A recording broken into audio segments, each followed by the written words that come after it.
So one of the things I need to do after changing the oil, which went remarkably straightforward, although I didn't have a strap wrench big enough for the size of filter that goes on this Jeep, so I'll have to buy one of those, but I made it work with a wrench. But the forward differential gasket, or the seal, is leaking, so I need to, I'm going to do both diffs anyway, because I don't know when the fluid's been changed on both of them. But I'm going to do the front one first, and that's pretty straightforward, so I'm not going to do a big video on how to do that, but I thought this was really interesting. It looks like they have previous owner welded or somehow attached this extension to the fill plug, and I haven't messed with it yet, so it'll be interesting to see how easily that comes off or not.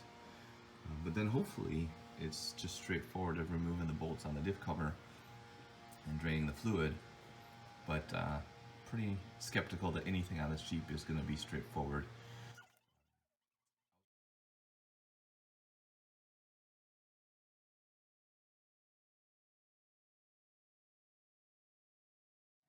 Well, that's no problem in Take 5 oil change, because at Take 5 you never leave your car, so it's not the end of the world if you don't have a mess. We know new routines are hard. Take 5 new routines never felt so normal. In this world of Okay, love you. just drive in, relax, and we'll visit T5discount.com to get $7 Okay, well, wow, that worked. Amazing. Okay. Huh. So it's welded on there. So all right, I'll take it.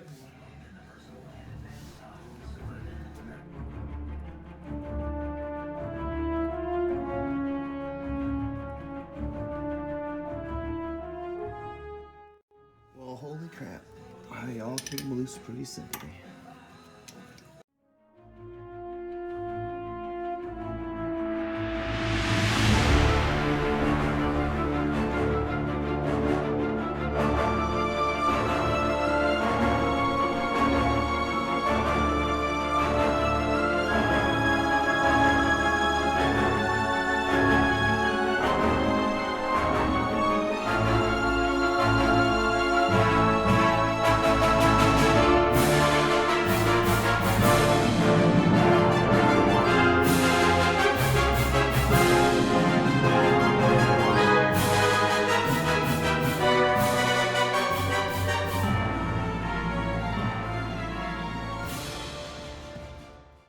Okay, so I got the diff cover off. Went more smoothly than I thought it might. So let's take a look at what we got, because not a lot of oil drained out of it, so I'm a little bit nervous.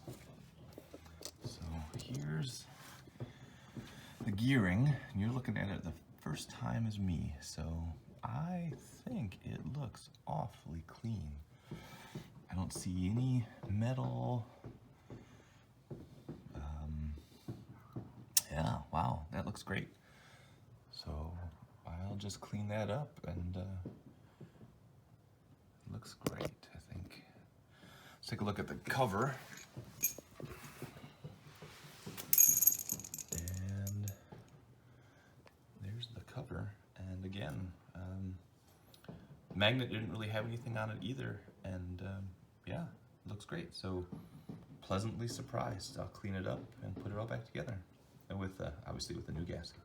So for some reason that I do not understand, I did not record the latter half of this project. Cleaning the diff cover went great, super easy. I used a lube blocker gasket that I discovered through a forum instead of RTV. And I've actually, since recording this video, done my rear differential as well, and I actually showed how I use that lube blocker gasket. So I'm going to put a link in a card and in the description, so you can go check that out if you'd like. But it's really simple. You just put the gasket on the diff cover. It gets held in place with the bolts, and it just bolts right in, and it's been sealing great. It's really a lot easier than RTV, and it's supposed to be reusable, so I'll look forward to trying that out. Anyway, I bolted it in. You torque it to 30 foot-pounds. Do 15 foot-pounds first. Go every other one all the way around until you get into 15. Do it again up to 30. Fill it up with gear oil until it comes out of the fill plug. Put in the weird fill plug with an extension attached to it for some reason, and you're done. Really pretty straightforward and easy to do on the TJ, which was really glad to see that happen. And as a bonus, this is Hound. This is my JKU 2011. So it's happy to have a little brother in the garage or sitting out in the road. Anyway, till the next video. See you guys later.